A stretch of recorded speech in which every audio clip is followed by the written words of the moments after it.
Raz mala byť zase veľká hostina. I pribehol preľaknutý kuchár ku kráľovi. Pán kráľ, veľká galiba sa nám stala, bedákal.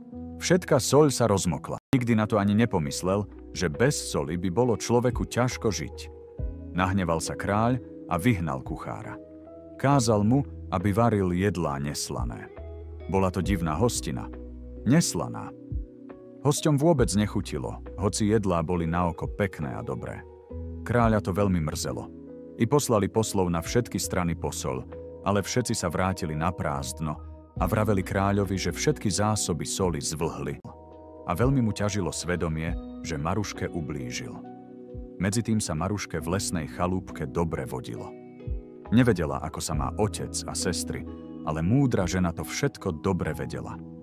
Preto ktorýsi deň povedala Maruške: Dievka moja, veď som ti vravela, čas sa s časom zíde, čo i celý svet prejde. Prišiel tvoj čas, aby si sa vrátila domov. Ach, starenka moja dobrá, akože ja pôjdem domov, keď ma otec nechce? Vravela Maruška a pustila sa do plaču. Teraz jej veštica všetko rozpovedala, čo sa doma robí, a pretože soľ sa stala drahšou nad zlato a drahé kamene, smie sa Maruška hlásiť k svojmu otcovi.